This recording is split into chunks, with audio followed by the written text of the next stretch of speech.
On n'entend pas. Ah, il va falloir fermer, oui. Pas tout, pas tout. Pas tout. Pas celle de derrière. Ah, c'est mieux. Ah oui, d'accord. C'est enregistré. Oui.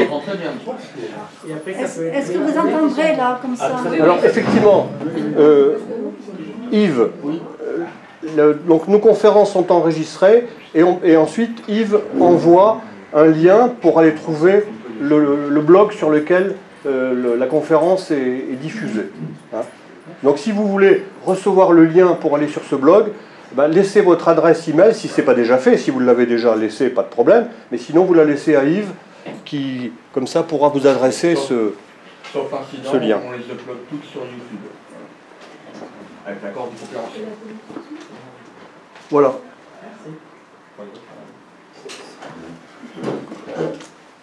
Bon, alors si vous n'entendiez plus, vous me faites signe et je remonterai le temps. J'essaierai. Avec la chaleur, c'est fatigant aussi, mais de parler. Mais bon. Alors, je vais commencer par, bien sûr, comme il se doit une introduction, avec deux constats. Premier constat, c'est que l'islam s'installe au sein de l'Europe avec de plus en plus de visibilité, d'affirmation et de revendication. Il n'est donc plus possible de rester dans l'ignorance à son sujet. J'aime bien citer la phrase qui suit. Elle est du cardinal Panafieux qui est décédé l'année dernière. Il était archevêque de Marseille. Dans une conférence sur le sujet, il disait, ceci ça illustre bien la question, « Naguère, nous rencontrions des musulmans, aujourd'hui nous rencontrons l'islam. » Ça montre bien le changement de perspective. Deuxième constat, c'est que l'islam arrive dans des sociétés profondément marquées par la déchristianisation, l'indifférentisme, le relativisme religieux.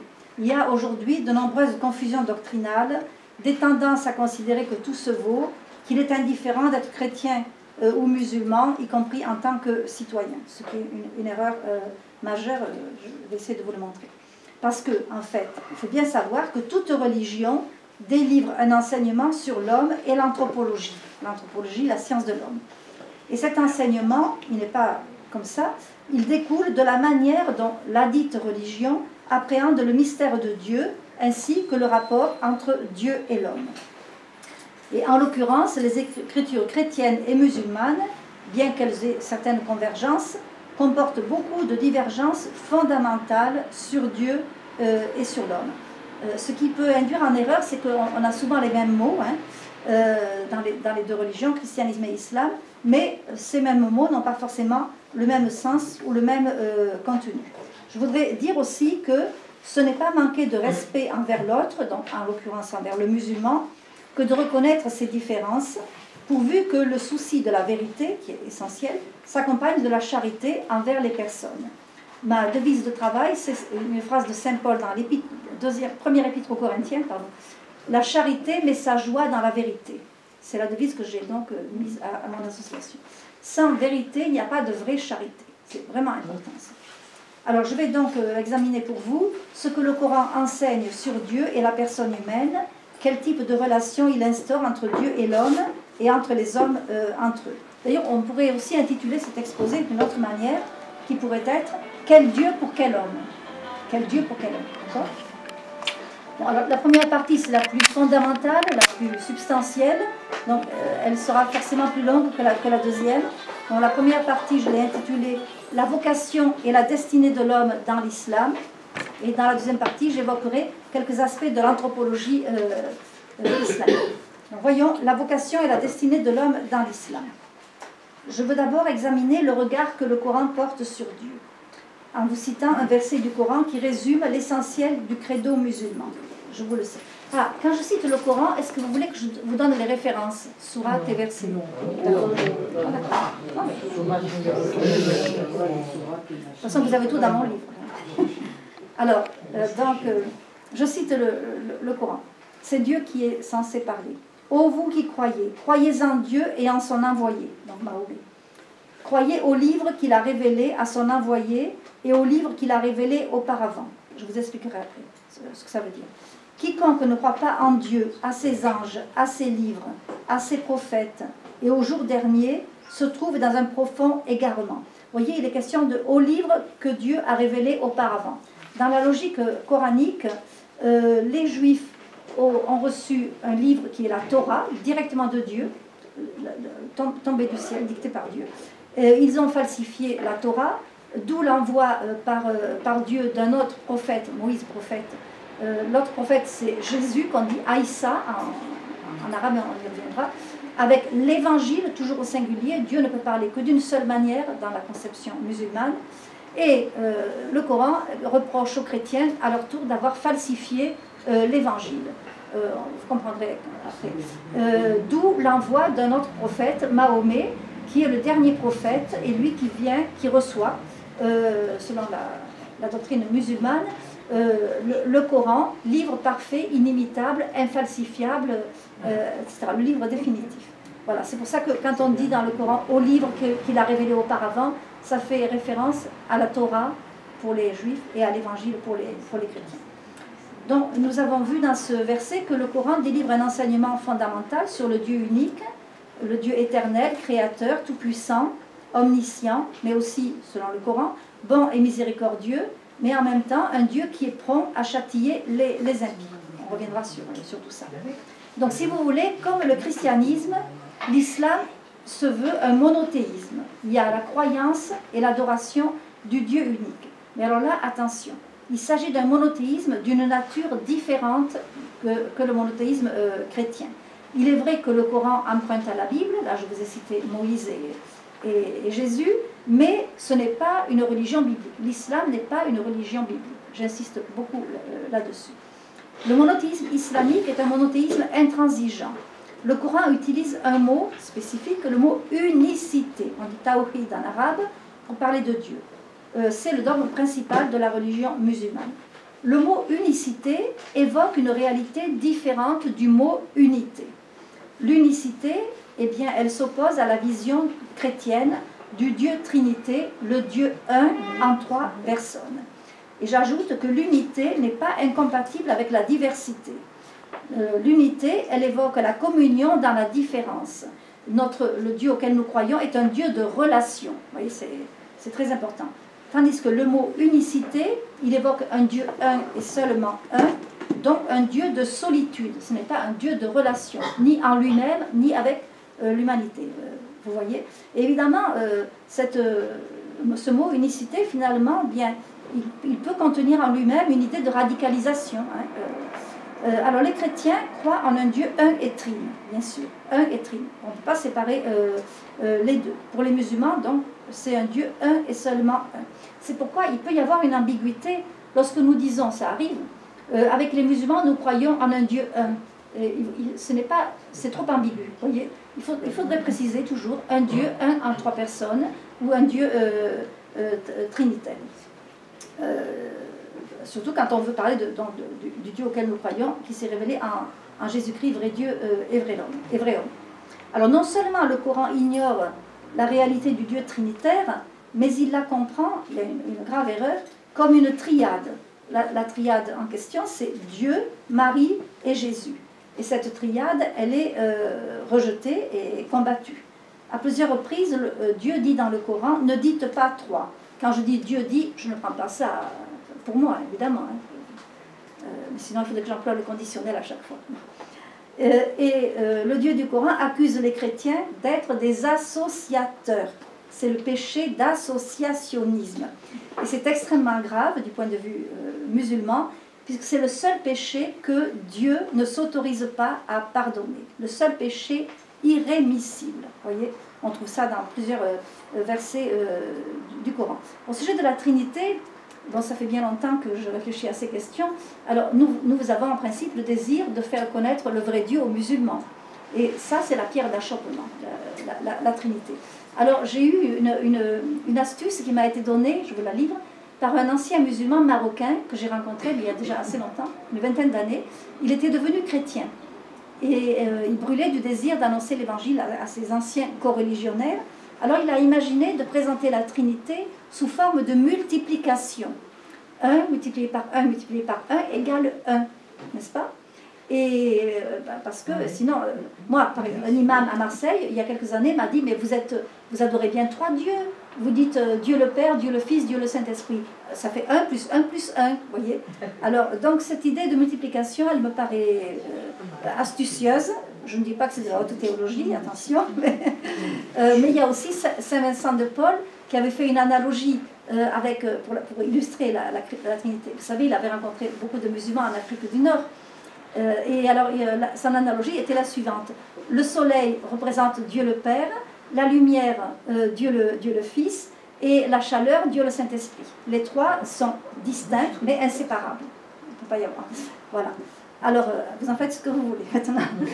Alors, de Dieu en 3 personnes, nous savons que découle directement la notion de personne humaine. C'est capital. Et la dignité éminente qui s'attache à la personne humaine. Je vais citer le pape Benoît XVI, deux extraits de ces textes qui illustrent ce que je viens de dire. Dans un message pour la paix, pour la journée mondiale de la paix, pardon, du 1er janvier 2007, Benoît XVI écrivait ceci, je le cite. La Sainte Écriture affirme « Dieu créa l'homme à son image. À l'image de Dieu, il le créa. Il les créa hommes et femmes. Parce qu'il est créé à l'image de Dieu, l'individu humain a la dignité de personne. Il n'est pas seulement quelque chose, mais quelqu'un capable de se connaître, de se posséder, de se donner librement et d'entrer en communion avec d'autres personnes.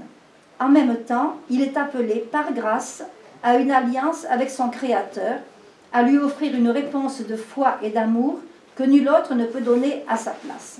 Et c'est une parfaite synthèse de la foi chrétienne. Mais je vais la compléter par un autre extrait. C'est dans l'encyclique du même pape, Caritas in Veritate, numéro 45. Il écrivait « De l'affirmation biblique, selon laquelle Dieu a créé l'homme à son image et à sa ressemblance, découle la dignité inviolable de la personne humaine. » C'est vrai. Et c'est donc la preuve que le concept de personne est d'origine biblique. Il faut savoir que le récit coranique de la création ne reprend pas l'enseignement de la Genèse, selon lequel l'homme est créé à l'image et à la ressemblance de Dieu. Et vous savez, plus on étudie l'islam, plus on se rend compte que rien n'est laissé au hasard. Pourquoi cette omission? C'est quand même intéressant à souligner. Et d'ailleurs, le Coran précise « Dieu, rien ne lui est semblable ».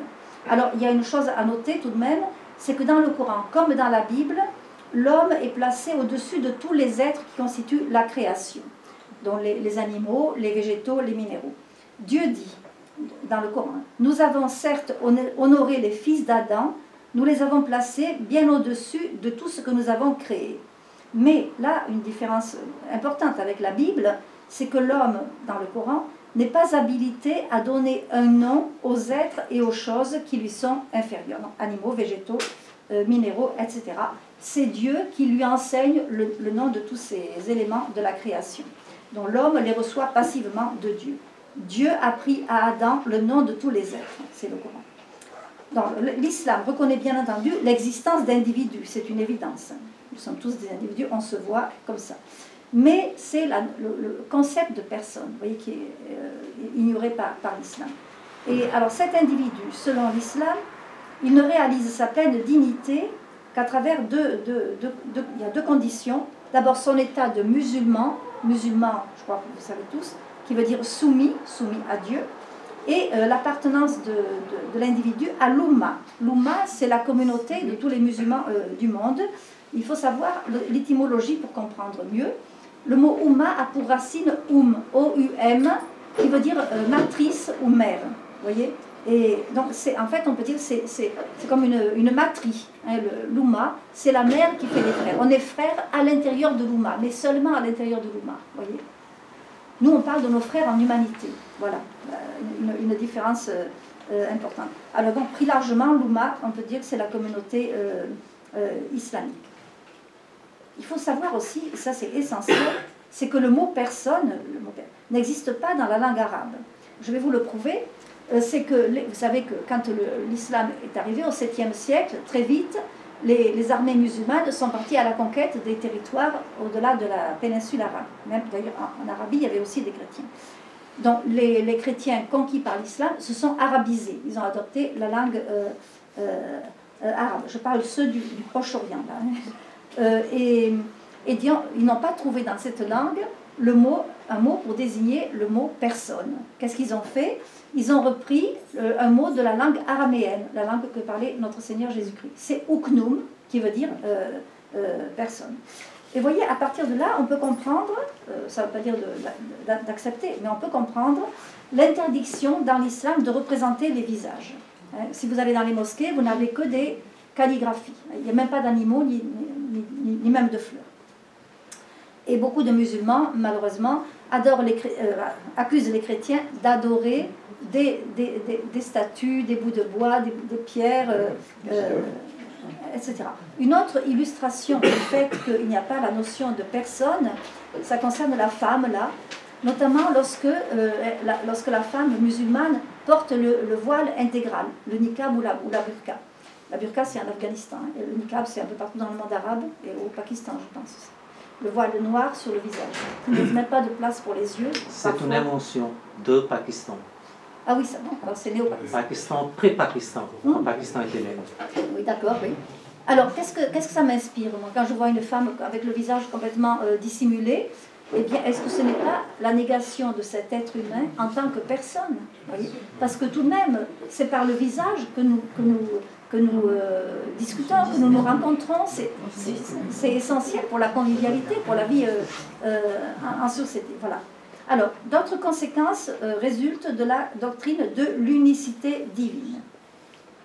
Puisque les musulmans refusent la Trinité de Dieu, ils refusent tout ce qui est ses attributs principaux, notamment la paternité divine. La paternité de Dieu est une idée impensable et même blasphématoire pour les musulmans. Voilà ce que dit le Coran. Il nie l'engendrement de la part de Dieu. Je cite. C'est une dictée. Dit, : lui, Dieu est un, Dieu de plénitude. Il n'engendre pas, il n'est pas engendré, nul n'est égal à lui. Et puis dans 17 versets du Coran, toujours, il est indiqué qu'il n'est pas possible à Dieu de se prendre un enfant fils. Voilà. Donc, Dieu n'est pas père.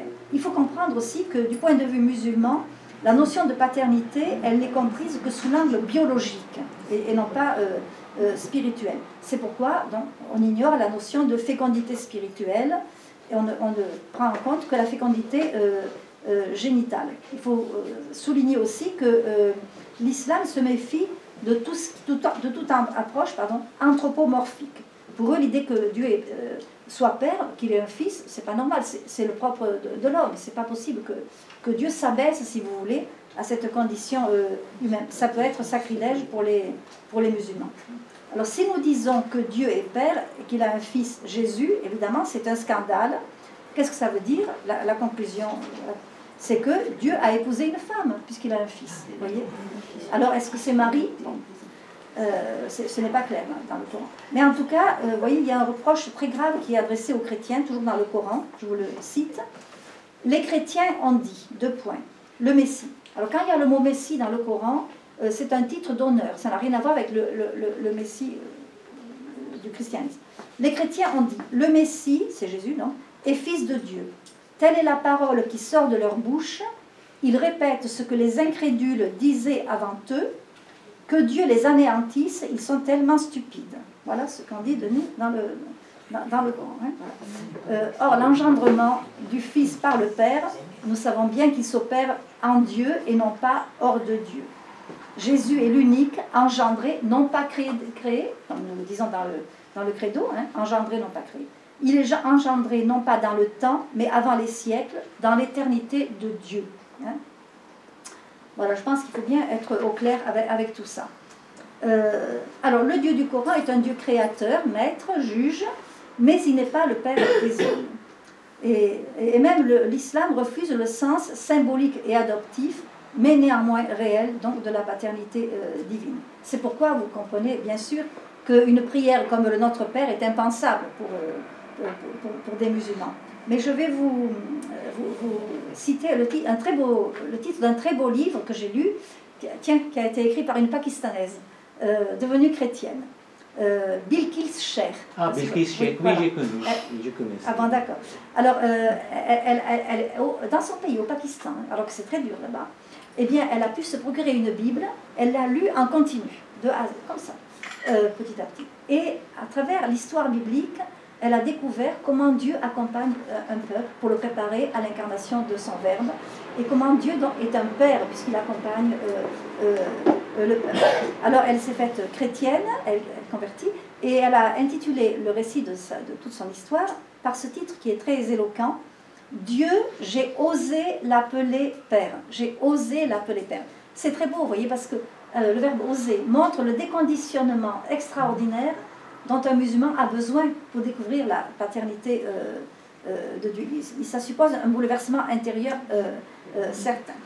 Alors, puisque le Coran ignore que Dieu est Père, le musulman, eh bien, il ne se considère pas comme fils de Dieu, même si nous sommes des fils adoptifs de Dieu, bien entendu, on n'est pas Dieu, nous. Mais quand même, pour les musulmans,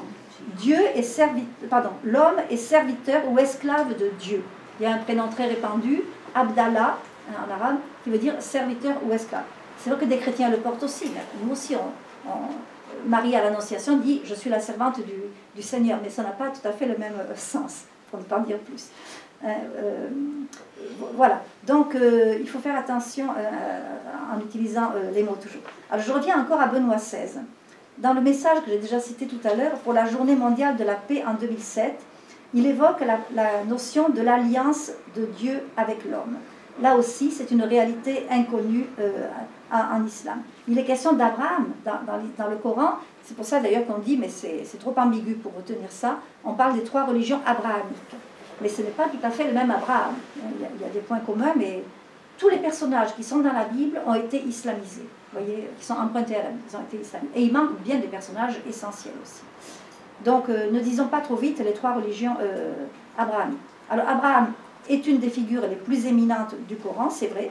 Il est présenté comme le premier personnage de l'histoire à s'être déclaré publiquement monothéiste, donc l'adorateur du Dieu. Le Coran met en scène une dispute qu'il a avec son père, qui serait tombé dans le polythéisme, vous voyez là, et Abraham lui dit, on se dispute avec son père, il lui fait une profession de foi monothéiste. Il n'y a pas dans le Coran, par rapport à Abraham, la notion d'alliance. Dieu ne fait pas alliance avec Abraham et à travers lui avec l'humanité. Bien sûr, il y a le sacrifice de l'enfant d'Abraham, mais beaucoup de gens se trompent à ce sujet. Abraham a obéi à Dieu, il s'est soumis à Dieu, donc l'enfant est préservé, comme dans la Bible là, mais on ne donne pas le nom de l'enfant voué au sacrifice dans le Coran, voyez. Ce n'est que par la suite que les musulmans nous ont dit que c'était Ismaël, voyez. Mais on peut supposer que c'est pour donner une légitimité biblique à la doctrine musulmane. Voilà. Bon. En fait, donc, Dieu s'est contenté de tester l'obéissance d'Abraham. Par ailleurs, le Coran rappelle ce qu'il appelle lui-même, le Coran, le pacte primordial. Le pacte primordial entre Dieu et Adam. Qu'est-ce que c'est ce pacte primordial? Ce n'est pas l'alliance, il ne faut pas confondre. Le Coran raconte que lorsque Dieu crée le premier homme, Adam, eh bien, il lui dit, voilà la religion qui convient à ta nature. Est-ce que tu l'agrées? Et Adam répond, oui, j'agrée la religion que mon Dieu me donne. Voilà. C'est ça le pacte primordial, voyez, que les Juifs et les chrétiens dont ils se sont détournés. Alors, vous voyez, bien l'islam ignore la notion d'épousailles entre Dieu et l'humanité. Il y a une très belle phrase du prophète Jérémie, que j'aime beaucoup, qui est pleine de sens. Quand Dieu dit, ils seront mon peuple et moi je serai leur Dieu. C'est absolument magnifique. Hein. Donc pas de noces mystiques, pas de familiarité entre Dieu et l'homme. On n'est pas invité, le musulman n'est pas invité à rechercher l'intimité avec Dieu. Ce sont des attitudes suspectes. Alors vous allez me dire, mais il y a bien les soufis. Oui, je vous dis quelques mots. Le soufisme, c'est un mouvement qui s'est développé au IXe siècle en Mésopotamie, dans l'Irak actuel. Ce sont des musulmans qui avaient une quête de rencontre personnelle avec Dieu. Alors, on les appelle soufis parce que souf, ça vient du mot arabe laine, un peu comme Saint Jean-Baptiste, si vous voulez, pour donner une image.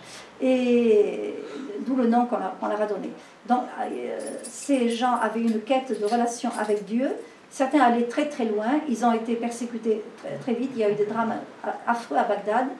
Et puis, alors, malgré tout, le soufisme a perduré, mais il est très très très minoritaire dans l'islam. C'est pour ça que certains disent le soufisme c'est le cœur de l'islam. Ce n'est pas vrai.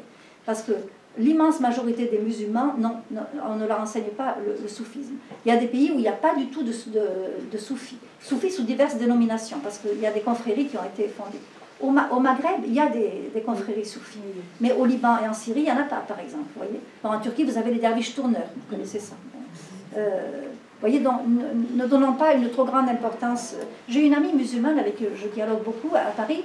Elle me disait l'autre jour, les gens croient que l'islam peut se réformer par le soufisme. C'est pas vrai du tout, parce qu'il n'y a pas de doctrine en fait. Vous voyez. Donc qu'est-ce qu'on va réformer? C'est touchant, certes. Ce sont des gens qui sont en général pacifiques, mais ne donnons pas trop d'importance à cette manière de vivre l'islam. En fait, vous voyez, il faut retenir que dans l'islam, Dieu ne s'engage pas.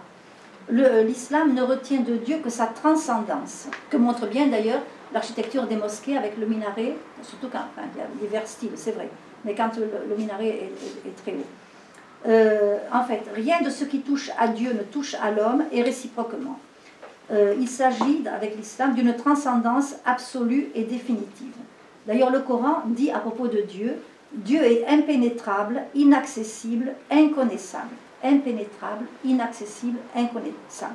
On ne peut pas connaître Dieu. Pour nous, chrétiens, Dieu est indicible, évidemment. Il est indicible parce qu'il est le mystère par excellence. Il est le tout autre, c'est sûr. Mais nous connaissons Dieu. Nous le connaissons parce que Dieu lui-même a voulu se donner à connaître par notre Seigneur Jésus-Christ. C'est Benoît XVI aussi qui écrit « Jésus est venu nous montrer le visage de Dieu ». Puis on peut rappeler la phrase selon l'évangile de Saint Jean, « Qui me voit, voit le Père », quand Jésus parle de cette manière.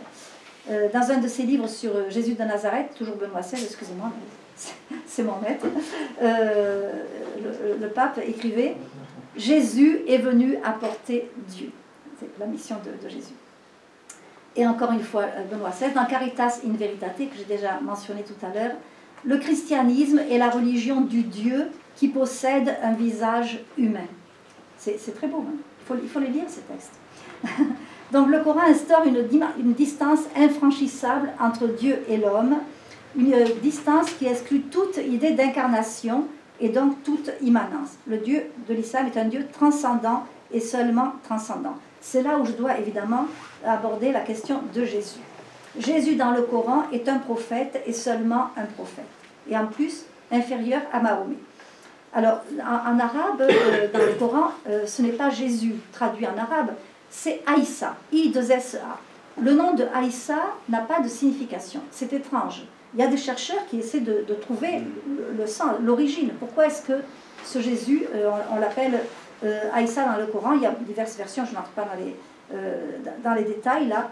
Mais simplement, retenez que le Jésus coranique, il faudrait toujours dire Jésus Aïssa d'ailleurs, il a été envoyé comme prophète avec une double mission.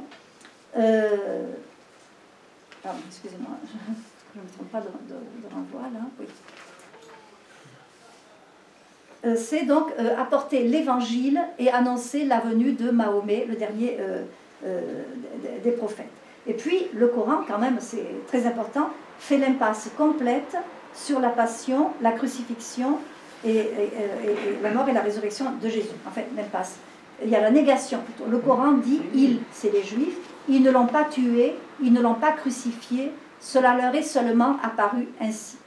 Et alors, il y a des musulmans qui disent que au dernier moment, Dieu aurait pu mettre quelqu'un d'autre sur la croix, et que ça serait Judas. Mais évidemment, ça ruine le projet de rédemption de Dieu. Et puis, bien sûr, le Jésus du Coran n'est pas sauveur, puisqu'il n'y a pas de rédemption. Il faut savoir que l'idée que Dieu puisse s'abaisser jusqu'à prendre la condition humaine, elle est indigne, je l'ai déjà dit, de sa toute-puissance et de sa grandeur. C'est pourquoi le Dieu du Coran n'est pas Dieu Emmanuel, Dieu avec nous. Et donc, le Coran ignore la nécessité d'une rédemption. Je viens d'en parler, parce que, tout simplement, il occulte l'existence du péché originel et de ses conséquences sur la création. Avec des conséquences principales, le désordre dans la relation entre l'homme et la femme, donc qui ont nécessité le projet de rédemption conçu par Dieu. En fait, dans l'islam, l'homme n'a pas besoin d'être sauvé, hein, il a besoin de gagner. On gagne ou on perd dans l'islam. Il n'y a pas la notion de salut. L'islam n'est pas une religion de salut. Alors le Dieu du Coran ne se mêle pas à l'histoire des hommes. Vous voyez, il reste au-delà de tout. Alors ça, retenez bien ça. Contrairement à la Bible c'est l'histoire de Dieu avec l'humanité. Dieu qui accompagne l'humanité dans sa marche vers le salut. Le Coran n'est pas une histoire comme la Bible, il a des histoires. Il n'est pas une histoire, il a des histoires qui se veulent édifiantes. On met en avant tel aspect d'un prophète, par exemple, parce que on l'a islamisé et on veut que son attitude serve de modèle aux musulmans. Par exemple, la soumission d'Abraham, vous voyez. Mais ces histoires, elles ne s'inscrivent ni dans le temps, ni dans l'espace. Je vais vous donner deux exemples très concrets pour vous. Hein, les histoires dans le Coran, qu'elles soient d'inspiration biblique ou pas, elles ne s'inscrivent ni dans le temps ni dans l'espace. Premier exemple, l'Annonciation. Il y a deux récits d'Annonciation dans le Coran. Alors, nous voyons, on dit les anges. Il n'y a pas question de l'ange Gabriel. Qui viennent voir Marie pour lui annoncer qu'elle serait mère sans avoir de rapport avec un homme. Ce qui est frappant, c'est qu'on ne sait pas où et quand ça a lieu, cet événement. Il n'est pas question de Nazareth, vous voyez.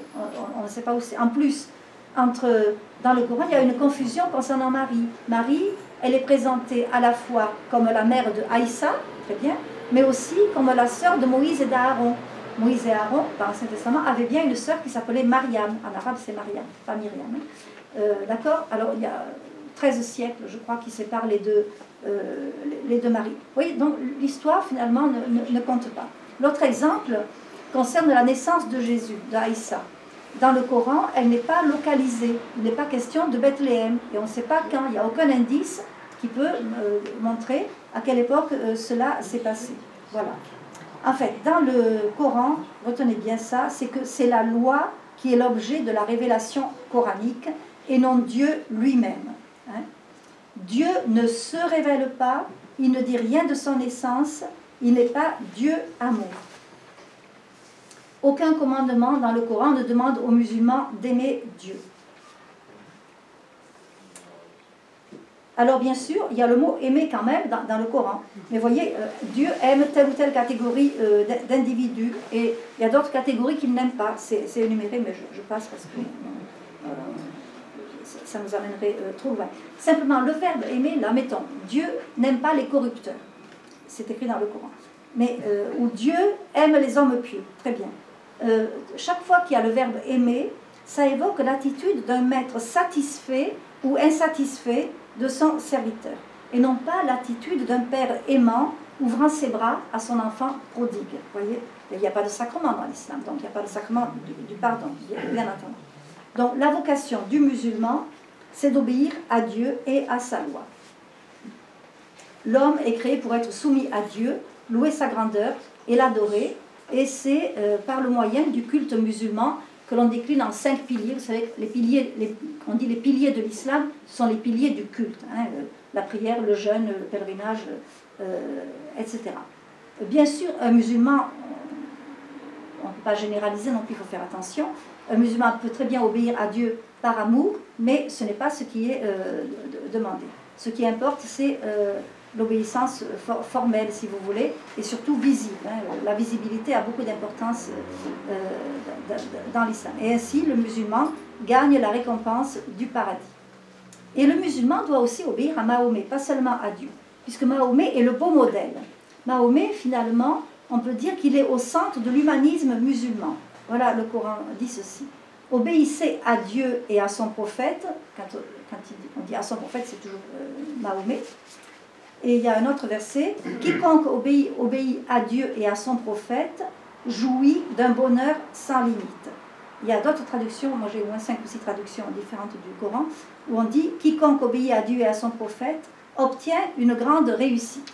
Comme j'ai déjà dit, on gagne ou on perd. Vous voyez la réussite. Voilà, c'est ça que j'ai voulu citer ce verset. Donc, le Dieu de l'islam ne prend pas l'homme comme partenaire pour développer, si vous voulez, la création. il ne l'invite pas à collaborer à son œuvre de salut. Le Dieu du Coran juge en se passant de l'homme. Il domine l'homme et le surveille. Il dicte sa loi, qui est dans le Coran, mais aussi dans ce qu'on appelle la sunna, ça veut dire la tradition.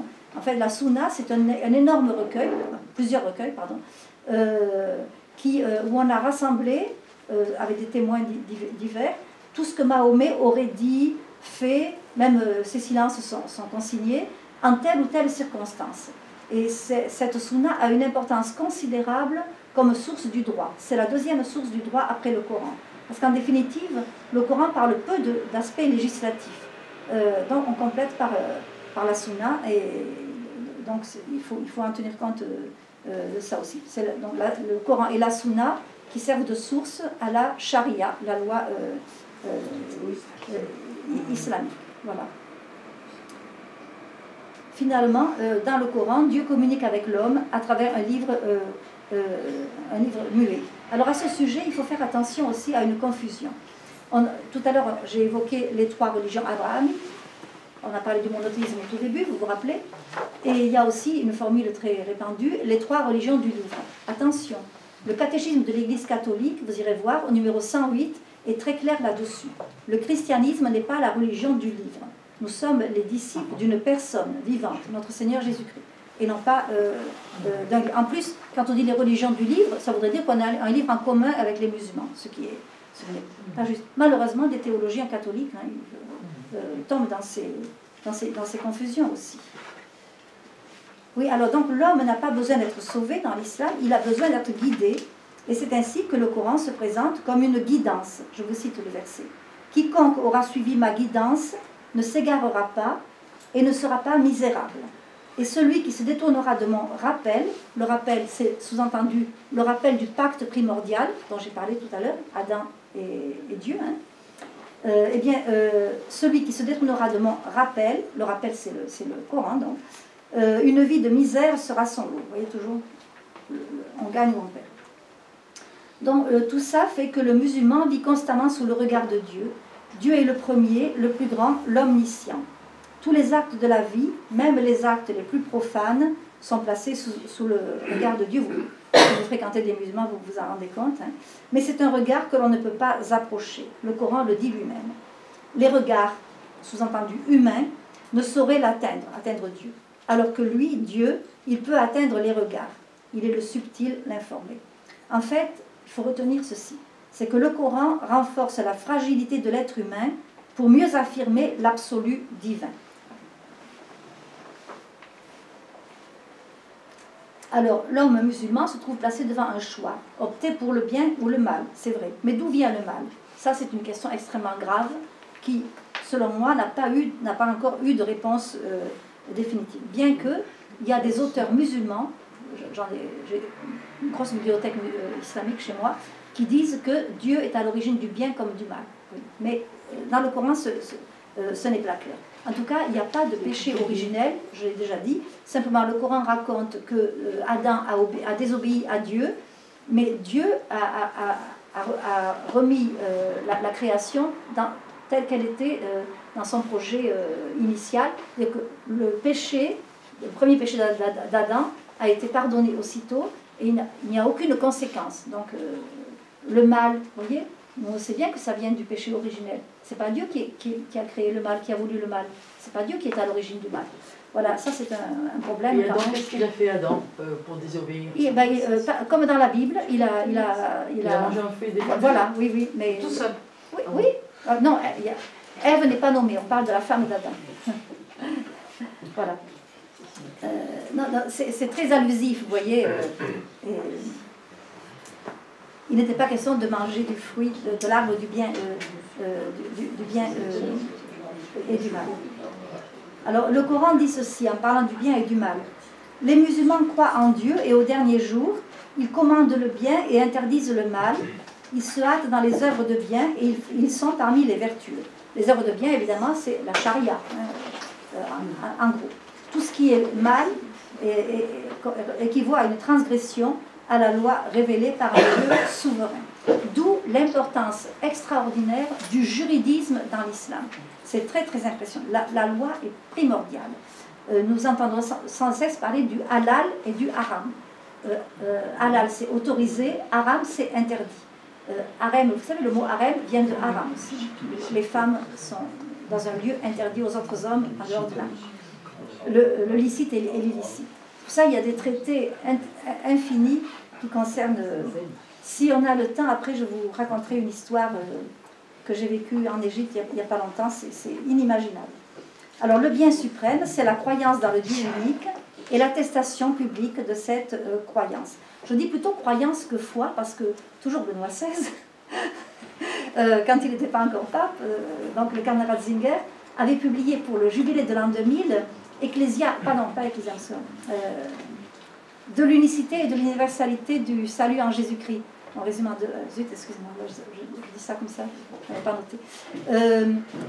Dans ce document, donc, publié par Jean-Paul II, le cardinal Ratzinger a écrit qu'il y a un passage qui concerne la distinction entre la foi théologale et les croyances dans les autres religions. Voyez. Bon, moi, je ne dis plus la foi musulmane. Bon, alors le péché. Dans l'islam, le péché relève de l'ordre public plus que de la conscience. Le péché n'est pas une blessure infligée à l'amour de Dieu. Il n'implique pas une rupture d'amitié avec le Créateur, puisqu'il ne peut pas y avoir normalement d'amitié avec le Créateur. C'est une infraction à un code de loi. C'est pour ça que le côté pénal est si important. Et même des fautes qui relèvent de la vie privée peuvent être punies pénalement lorsqu'elles sont établies. Par exemple, la consommation d'alcool. Mais il y a un dicton dans le monde arabe, je ne sais pas si on l'a au Pakistan, qui dit « pas vu, pas pris ». Donc, c'est bien connu que les princes d'Arabie, ils ont leur palais en Occident, et notamment en France, où ça regorge de bouteilles de whisky et tout ça. Voilà. Alors, le meurtre, le vol sont en principe interdits, mais il y a toujours, c'est ça qui est un problème pour la morale, il y a toujours des accommodements possibles. Par exemple, le meurtre d'un musulman par un musulman, il est en principe interdit. Sauf dans 3 cas. Il y a 3 cas où Dieu permet le meurtre d'un musulman. En cas de fornication, d'adultère si vous voulez, dans le cadre du talion, œil pour œil, dent pour dent, le talion est mentionné dans le Coran et réglementé. Là on est dans le cadre d'un emprunt à la loi mosaïque. Et puis l'apostasie. L'apostasie c'est la rida en arabe, R-I-D-A, qui consiste à renoncer à sa religion d'origine, l'islam, et à trahir la communauté. Ça allait de sens. C'est un acte qui relève du droit pénal, la rida. Donc, selon une phrase de Mahomet, qui est dans la Sunna, Mahomet aurait dit « Celui qui quitte la religion, tuez-le ». Eh bien, il y a des pays où la peine de capitale s'impose, est appliquée aux coupables de... C'est un crime, la rida. Ça fait partie de la catégorie des crimes. Vous voyez, ce qu'il faut noter, c'est qu'en tuant le coupable, on fait disparaître la faute qui a troublé l'ordre public. Voyez. Alors, finalement, la loi morale dans l'islam, elle n'invite pas au dépassement. Les musulmans, souvent, ils nous disent, je souris, vous allez voir pourquoi, ils nous disent, mais nous sommes la religion du juste milieu. Qu'est-ce que ça veut dire, le juste milieu? Pour nous, ça veut dire modération, équilibre, en fait. Pas du tout. Le mot juste milieu, ça veut dire que nous ne sommes pas comme les chrétiens qui exagèrent dans la recherche du dépassement. Vous voyez, nous savons que nous devons nous dépasser. Jésus nous le demande. Soyez parfaits comme votre Père du ciel est parfait. D'accord? Dans l'islam, on ne peut pas. L'homme ne peut pas, de toute façon, se dépasser. Sinon, il serait au niveau de Dieu. Et c'est très mal perçu, ça. Vous voyez? Oui. C'est pas tout à fait ça chez Aristote. C'est le centre, en fait. Alors, finalement, nous voyons que l'homme est absolument seul devant Dieu. Il n'y a pas de médiation, pas d'intercession dans l'islam. Il n'y a pas la grâce, hein, c'est pour ça qu'il n'y a pas les sacrements, bien sûr. On gagne mon père, je vous l'ai déjà dit.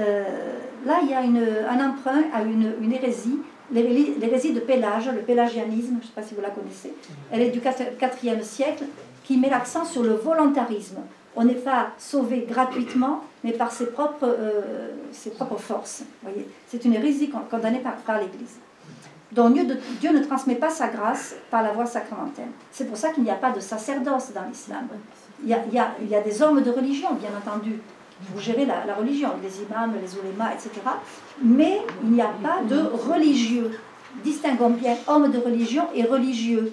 Les religieux, ce sont des personnes qui se donnent à Dieu, qui se consacrent à Dieu, d'accord? Les hommes de religion, ce sont des personnes qui ont des gens qui ont des fonctions dans la religion. C'est toujours bien être précis. J'espère ne pas trop vous accabler avec mes soucis de précision. Voilà, alors, finalement, dans l'islam, chacun est comptable de ses propres actes et il devra en rendre compte à Dieu le jour du jugement. Il y a bien un jugement qui est envisagé dans le Coran. Vous voyez, pour illustrer ce que je viens de dire, je cite encore un verset du Coran. Le jour du jugement particulier. Nul ne sera récompensé pour autrui. Nulle intercession ne sera acceptée. Nulle compensation ne sera admise. Personne ne sera secouru par l'intercession. Sauf qu'il y a quand même un verset qui atténue un petit peu cette rigueur, sauf si Dieu le veut. Bon, si Dieu le veut, un tel pourra être secouru par l'intercession de tel autre. Alors, il n'y a pas d'intercession. Et pourtant, il y a quand même quelque chose de significatif dont je vais... Ah non, attendez. Oui, excusez-moi, j'ai oublié une autre chose. Il n'y a pas de communion des saints, bien entendu. C'est pour ça que dans l'islam, on ignore la notion de sacrifice offert pour le salut d'autrui. Je dis qu'il n'y a pas d'intercession, mais il y a quand même un phénomène qui se développe et il est important d'en prendre conscience. C'est la question de Marie. Marie, dans le Coran, elle est la mère de Jésus. Et la sœur de Moïse et d'Aaron, on l'a vu. Elle est exaltée, magnifiquement. Il y a de très beaux versets qui la concernent. Elle est musulmane, bien entendu, parfaitement soumise à Dieu, dévote, etc. Normalement, on ne peut pas prier Marie. Je vous donne un exemple concret. Moi, j'habite Marseille, donc nous avons Notre-Dame de la Garde. Il y a quelques années, je parlais à un imam de Marseille. Je lui disais, qu'est-ce que tu penses de tous ces musulmans qui montent prier la Bonne Mère? Et il m'a dit, ils sont idolâtres. On ne peut prier que Dieu seul. Et pourtant, il y a une véritable piété mariale qui se développe dans le monde musulman. Là, je viens d'écrire un article très très approfondi. J'ai fait une grande recherche sur le sujet. J'ai donné ça en conférence à Notre-Dame-du-Lourd au mois d'août. Elle va être publiée, ma conférence, où je dis tout ce qu'il faut savoir. En tout cas, je commence par raconter comment j'ai découvert cette piété mariale. C'était au Liban. Après, j'ai cherché, j'ai scruté et tout. Et c'est vrai que cette piété mariale, elle n'est pas coraniquement compatible, mais elle se développe. Et Marie donne des grâces aux musulmans de bonne volonté qui viennent la prier. On a des exemples historiques et contemporains aussi. Et moi, ce qui me frappe, c'est que ça se développe beaucoup.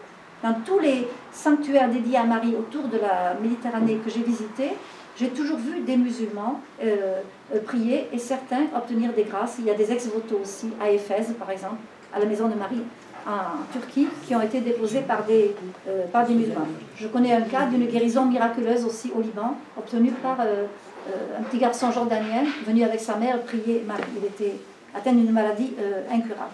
Alors tout ça, moi je le résume par c'est le titre que j'ai donné à cette conférence là, que je viens de faire au mois d'août. La Vierge Marie, porche de l'espérance pour les musulmans. Donc, elle est relativement préservée. Elle est la seule femme dont le nom est mentionné dans le Coran. En plus. Même Ève, je vous l'ai dit, n'est pas mentionnée.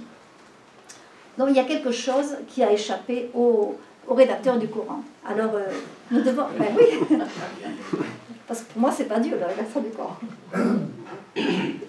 Évidemment. Mais il faut savoir, alors maintenant, qu'est-ce que l'islam enseigne sur l'au-delà, après le jugement, puisqu'il y a la vie éternelle.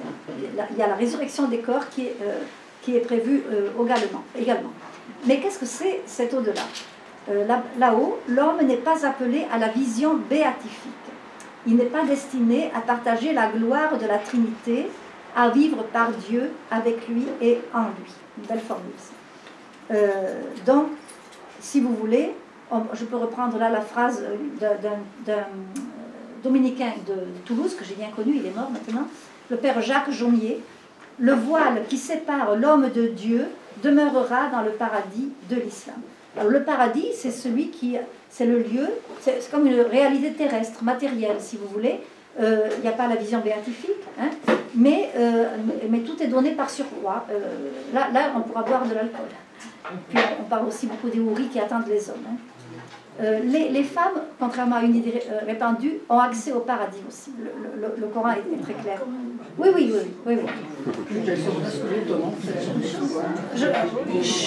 Je vous dis, pour ceux qui ne veulent pas me croire, je vous dis le verset du Coran qui le mentionne. Certes, c'est Dieu qui parle là. Nous assurerons une vie agréable, vous voyez, à tout croyant, homme ou femme, qui fait le bien. Donc, il y a quand même un espoir pour les femmes. Au fond, l'islam, on peut dire que c'est un messianisme temporel.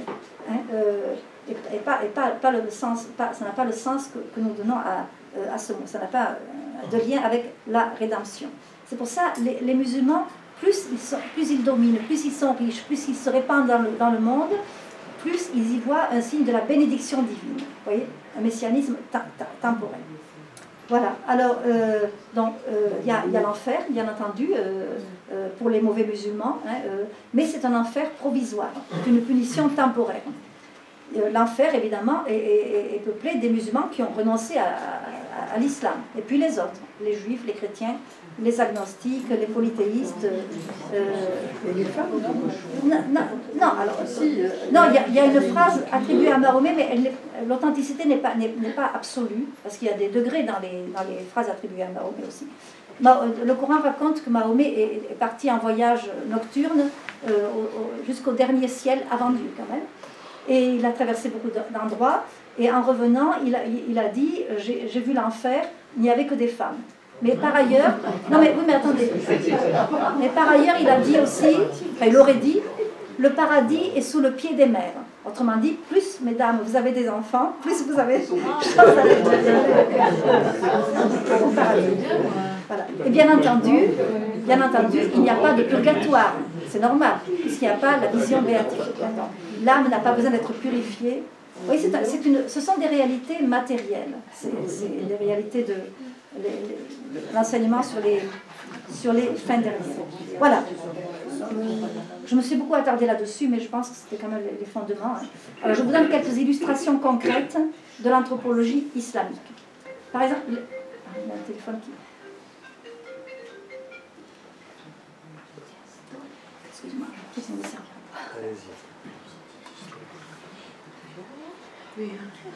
Par exemple, les droits de l'homme. Les droits de l'homme, c'est très à la mode. S'il vous plaît. Alors, qu'est-ce qu'il faut retenir de l'enseignement musulman sur les droits de l'homme? D'abord, la plupart des États qui ont l'islam comme religion officielle, la plupart de ces États-là, sauf le Yémen et l'Arabie saoudite, ont signé la Déclaration universelle des droits de l'homme de l'ONU 1948.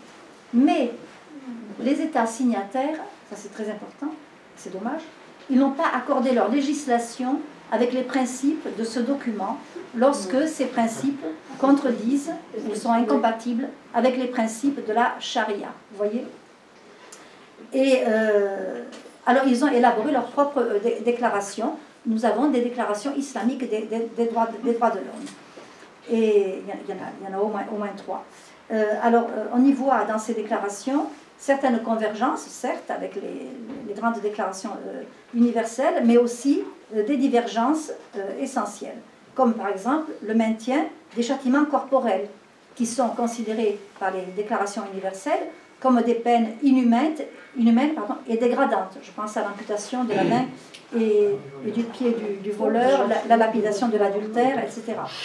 Le statut de la femme, qui est un statut d'inférieur, je vais vous en dire quelques mots, eh bien, il n'y a pas l'égalité en dignité de l'homme et de la femme dans ces documents islamiques. Il y a dans le Coran ce qu'on appelle un empêchement matrimonial. Une musulmane n'a pas le droit d'épouser quelqu'un qui n'est pas musulman, sauf si, mettons, le chrétien qui veut épouser une musulmane se fait musulman. Parce que, selon la vision musulmane de la famille, c'est le mari, le père, donc, qui donne la religion aux enfants. Donc il fait impérativement que le père soit musulman. Alors un chrétien peut vouloir épouser une musulmane, mais il est obligé de se faire musulman. Par contre, l'inverse est possible. un musulman a le droit d'épouser une chrétienne, dans la mesure où c'est lui qui va donner la religion aux enfants. Mais il y a quand même une injustice faite aux femmes, là, sans parler de toutes les autres injustices. Je vais vous en dire quelques mots. Il y a aussi la discrimination en matière de mariage.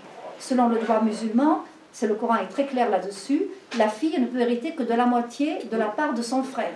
En ce moment, je ne sais pas si vous avez suivi, il y a des débats très importants en Tunisie pour réformer, mais les sondages sont très, très significatifs. Les sondages d'opinion dans ce pays montrent que la majorité des femmes musulmanes tunisiennes ne veulent rien changer à la loi telle qu'elle est mentionnée dans le Coran. C'est incroyable, hein, vraiment. Alors, dans la principale de ces déclarations islamiques, qui a été publiée par l'Organisation de la coopération islamique, c'est une sorte d'ONU musulmane, l'Organisation de la coopération islamique, elle comporte 57 États, dont le Pakistan, bien sûr. Non, il n'y a pas que des États arabes. Hein. Alors, il y a une très longue déclaration, très, très développée. On y lit ceci: tous les droits et libertés énoncés dans ce document sont subordonnés à la charia. Donc, on est loin de l'universalité de nos grands textes. On peut dire que ce sont des textes confessionnels. En fait, dans l'islam, l'homme a des devoirs, il n'a pas de droits, sauf ceux que Dieu veut bien lui donner dans sa condescendance. Mais ça relève de l'arbitraire de Dieu. Voyez, il n'y a pas de loi naturelle dans l'islam. Ça, c'est très important. Il n'y a pas de loi naturelle. Il n'y a que la charia. Bien sûr, il y a aussi des pays qui autorisent la création de ligues de défense des droits de l'homme. Tant mieux, évidemment. Mais n'empêche que les principes sont ce que je viens de vous dire. En fait, il faut retenir ça aussi. Dans l'islam, il n'y a pas d'autonomie du sujet. Hein. L'homme n'est ni libre, ni responsable de ses actes. Il est prisonnier de l'oumma, on l'a déjà vu, mais aussi de la charia. Voyez, il n'y a pas de liberté ni de responsabilité, les deux concepts étant conjoints. Et c'est pourquoi il y a une force extraordinaire et contraignante attachée à l'oumma, la communauté. Ce qui explique, ça nous choque, mais j'explique là simplement, la solidarité quand même très répandue, même si elle n'est pas déclarée, de beaucoup de musulmans dans le monde face au djihad. Il y a très peu de musulmans qui osent manifester publiquement. On aurait bien attendu des milliers de musulmans qui descendraient dans les rues pour dire que ça n'est plus possible. Mais ils ne peuvent pas. Vous voyez, il y en a qui le font, à leurs risques et périls. Mais bon. En tout cas, le djihad belliqueux, guerrier, n'a jamais été condamné par aucune autorité musulmane, à ma connaissance.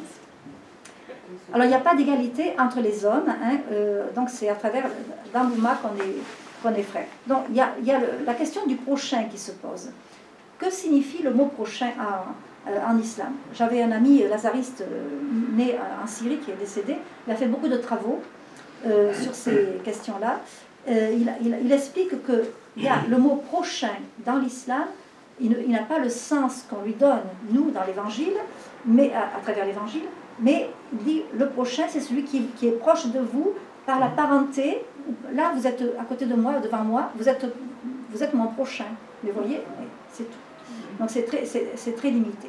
Et puis, vous voyez, par rapport à l'égalité, n'oubliez pas, il n'y a pas d'égalité entre les hommes.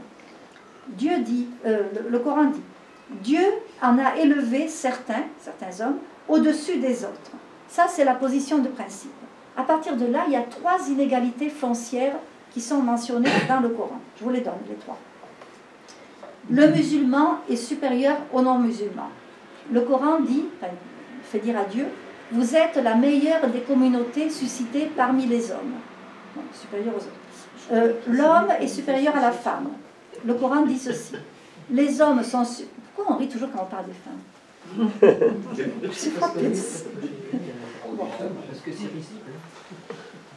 Les hommes sont supérieurs aux femmes à cause des qualités prééminentes que Dieu a données à ceux-ci sur celles-ci. Donc ça, c'est irréversible. Oui, et puis c'est pas le fruit d'un péché originel, vous voyez, encore une fois. Hein. Et puis l'esclavage. L'homme libre est supérieur à l'esclave.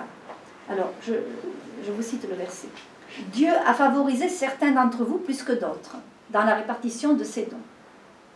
Que ceux qui ont été favorisés, donc les hommes libres en fait, ne reversent pas ce qui a été accordé à leurs esclaves, au point que ceux-ci deviendraient leurs égaux. Il n'est pas permis de considérer l'esclave comme l'égal de l'homme libre.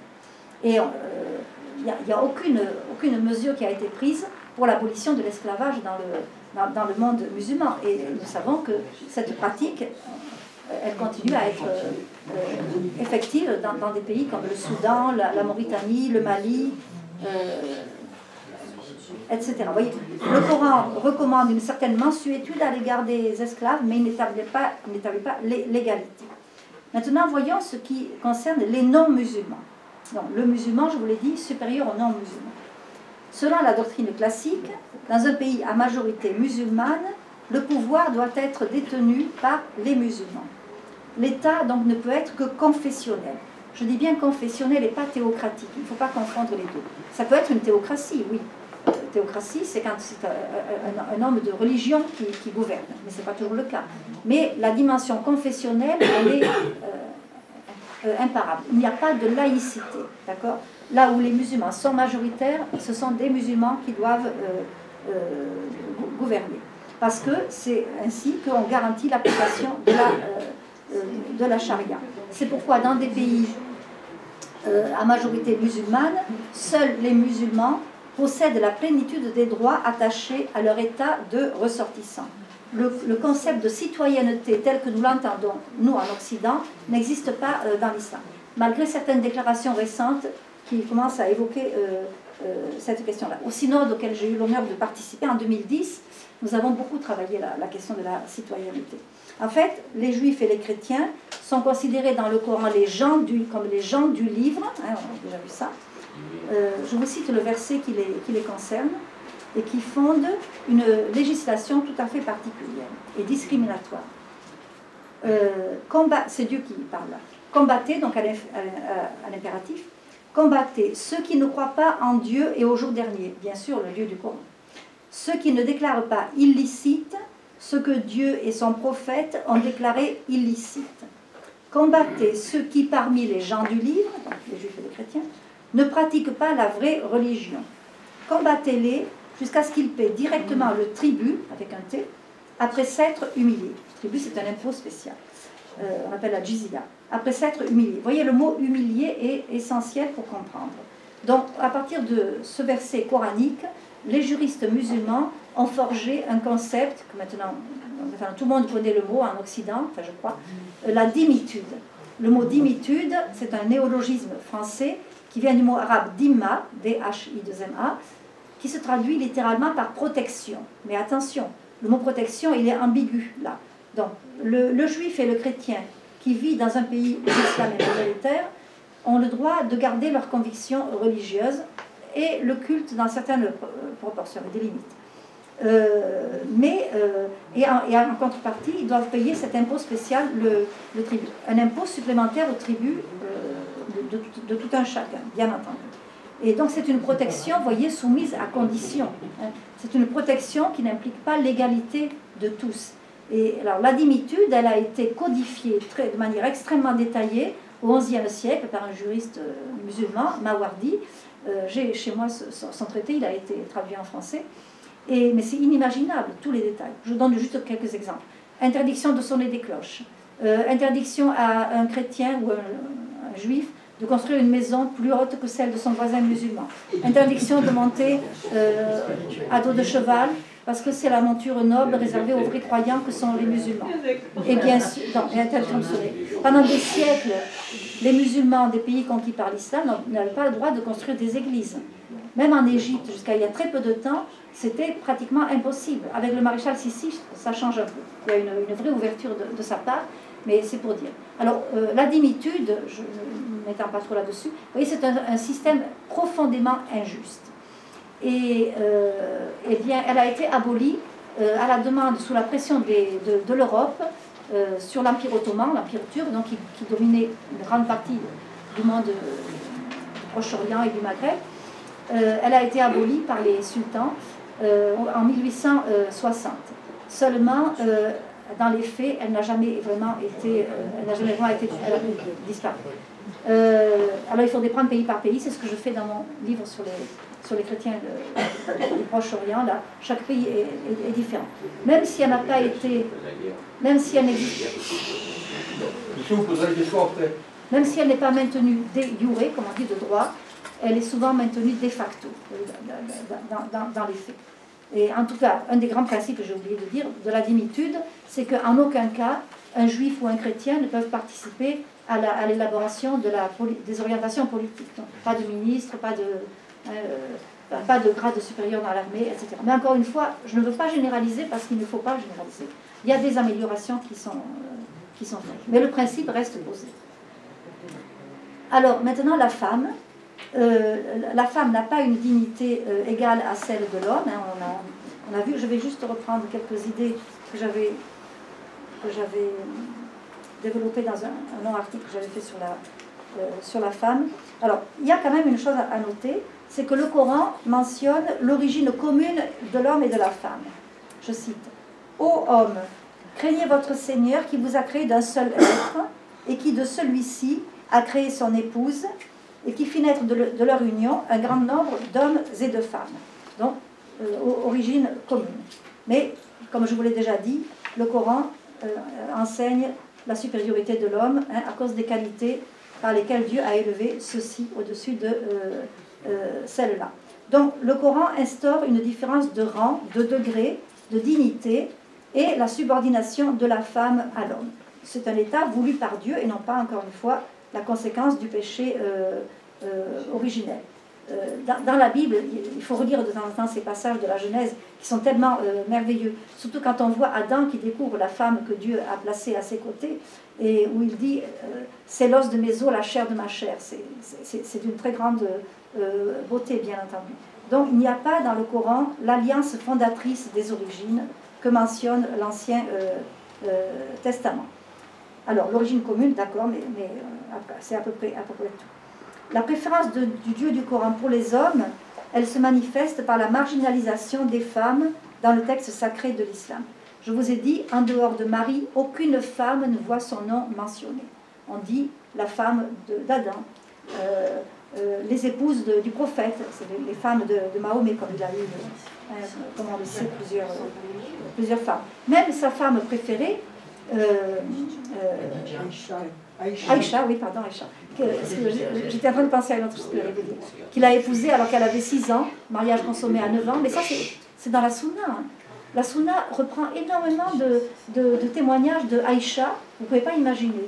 Elle raconte tout, comment les choses se sont passées quand elle s'est mariée. Alors à 6 ans, le mariage n'était pas consommé.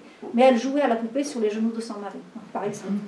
Mais Aïcha a eu, ce qui est le plus important, elle a eu une influence considérable sur son mari. Il l'a beaucoup écouté dans certaines de ses décisions. Eh bien, son nom n'y est pas dans le Coran. Oui, non. Je vous dis, il n'y a que Marie qui échappe à ce principe. Alors, c'est pour ça qu'elle est le porche de l'espérance pour moi. Et puis, le Coran semble se méfier de la femme. C'est pourquoi la mixité est mal vue dans les lieux publics. Pas partout, évidemment. Mais au Caire, dans le métro, je connais bien le Caire, il y a des wagons de ce métro, construits par la France, qui sont réservés aux femmes, où les hommes n'ont pas le droit d'aller. Par contre, dans les autres wagons, les femmes peuvent monter, mais à leur risque et péril. Voilà. Voyez ce que dit par rapport à la méfiance le Coran. Ô vous les croyants, ce sont les musulmans, vos épouses et vos enfants sont pour vous des ennemis. Prenez garde. Il y a aussi question des enfants. Bien sûr, on peut toujours prendre ce mot ennemi sous l'angle spirituel, mais enfin bon, c'est aussi possible de le prendre de manière stricte. Héritage aussi. Oui, je l'ai déjà dit, l'héritage. Oui, l'égalité. Et c'est parce qu'il y a cette méfiance, sans doute, qu'on impose à la femme le port d'une tenue très, très enveloppante, très, très enfermante, qui peut donc aller jusqu'au voile intégral. On se méfie d'elle. Mais là, moi, je voudrais faire une remarque.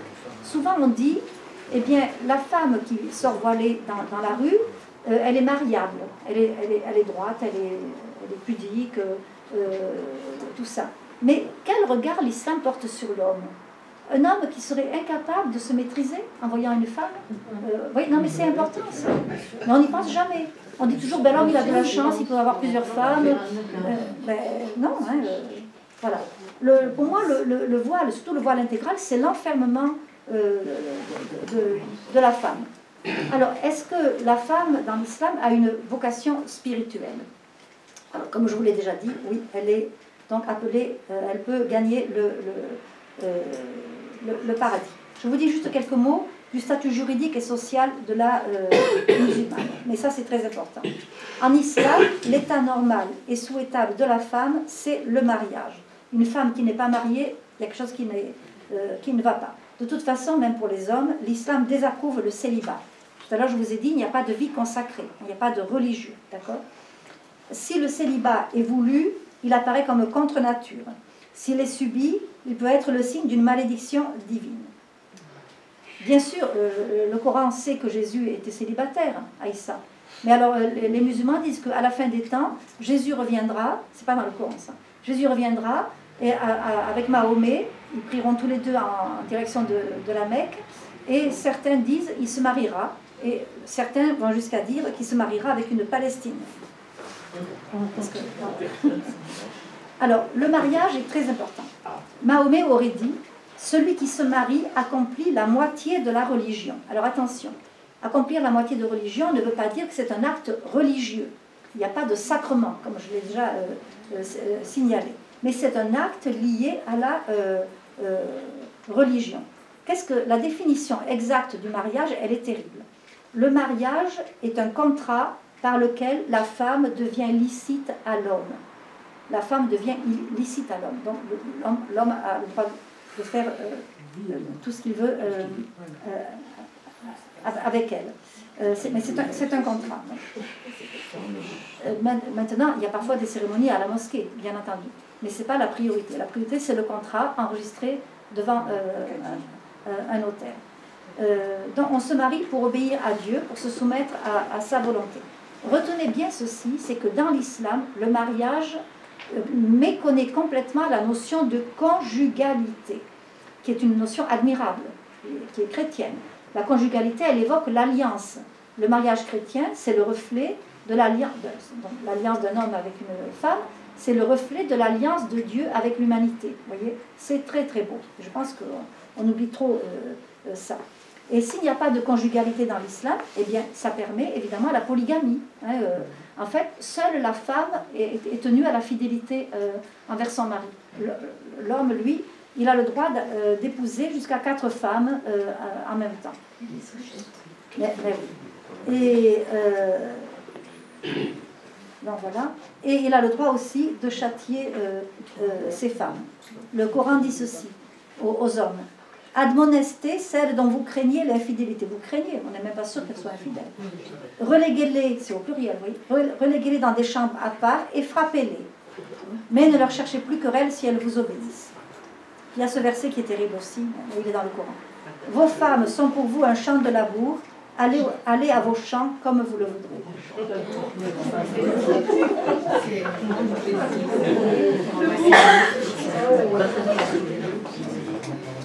Donc, je cite le verset concernant la polygamie. Enfin, il faut dire permission polygamique. Elle n'est quand même pas obligatoire, la polygamie. Dieu dit dans le Coran, épousez les femmes qui vous plaisent, 2, 3 ou 4. Mais si vous craignez, la suite est importante. Si vous craignez de n'être pas équitable envers celles-ci, les 1, 2 ou 3 ou 4, alors n'en prenez qu'une ou les esclaves que vous possédez. Voilà. Donc la polygamie est autorisée. Mais elle est assortie, vous voyez, d'une condition d'équité, alors sur le plan matériel et sur le plan affectif. Alors, il y a quand même quelque chose qui est intéressant, un verset qui peut tempérer la rigueur de ce principe. Il est dit, si vous craignez de ne pas être équitable envers celle-ci, alors n'en prenez qu'une, mis à part les esclaves. Dieu dit ailleurs dans le Coran, vous ne pourrez pas être équitable envers vos femmes, même si vous en êtes soucieux. Alors c'est à partir de ce verset que certains pays ont aboli la permission polygamique et voilà. Notamment la Turquie et la Tunisie. C'est bien qu'au Pakistan, ce n'est pas le cas. Mahomet, d'ailleurs, lui, c'est le bon modèle, selon le Coran. Il a eu, les traditions varient, c'est curieux, entre 9 et 11 femmes, plus les concubines, les captives de... Aïcha, vous savez, sa préférée, lui disait, toi, elle acceptait tout ça. Toi, tu es le prophète de Dieu, donc tu as bénéficié d'un privilège. Voilà. Et puis bien sûr, il y a la répudiation. Dernière chose que je veux souligner, la répudiation, donc, qui est prévue par le Coran aussi. Donc c'est l'homme qui a le droit de se séparer de sa femme, pour n'importe quel motif. Hein. Il n'a pas de compte à rendre devant la justice. Vous allez voir. Il y a un verset étrange. Si les époux se séparent, Dieu les enrichira tous deux de son abondance. C'est curieux, hein? Alors la répudiation, donc, elle est... Voilà, alors il y a ça aussi à noter quand même. Les femmes répudiées ont droit à une pension convenable. La leur assurer est un devoir pour ceux qui craignent Dieu. Mais s'il y a répudiation alors qu'il y a des enfants, eh bien c'est l'homme qui garde les enfants, sauf en dessous de l'âge de la puberté. Mais je veux signaler une chose qui est terrible. Imaginez un homme qui répudie sa femme. Il peut se repentir parce que n'importe quel motif peut servir de justification. Il peut se repentir et en fait il aime sa femme, donc il veut la reprendre. Eh bien le Coran exige que la femme répudiée soit mariée avec un autre homme avant de pouvoir revenir vivre avec son mari d'origine. Voilà. C'est ainsi. Voilà. Voilà, alors... Oui, puis alors, l'héritage, on l'a vu. Oui, il y a quand même une autre chose à souligner, c'est la question du témoignage en justice. Une femme ne peut pas témoigner seule en justice. Elle est considérée comme incapable juridiquement, si vous voulez. Vous voyez, demandez le témoignage de 2 témoins parmi vos hommes. Dieu s'adresse au juge là. Si vous ne trouvez pas 2 hommes, choisissez un homme et 2 femmes parmi ceux que vous agréez comme témoins. Ainsi, si l'une des 2 femmes se trompe, l'autre lui rappellera ce qu'elle aura oublié.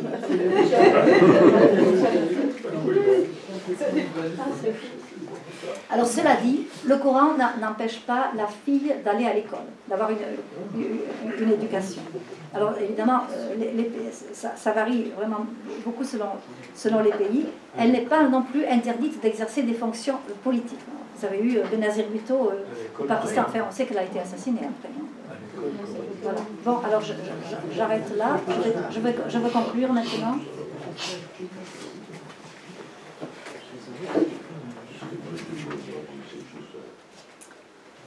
Je conclus. Bon. L'installation massive de musulmans en Europe, je pense qu'on n'y a pas suffisamment réfléchi, même pas du tout réfléchi. Elle aurait pu être l'occasion pour eux, et par ricochet pour l'ensemble du monde musulman, étant donné les liens qu'il y a dans l'Oumma, d'une réflexion en profondeur et d'une réforme de l'islam dans ses aspects incompatibles avec les valeurs de l'Occident et du christianisme. On a espéré une telle évolution, c'est vrai, on s'est dit, il y a l'attraction de la modernité, la liberté, le mode de vie occidental. Oui, mais on voit bien que ce n'est pas du tout ça. Nous assistons à une réislamisation massive de l'ensemble du monde musulman et l'Europe est touchée comme le reste du monde. Finalement, ça m'amène à dire quoi?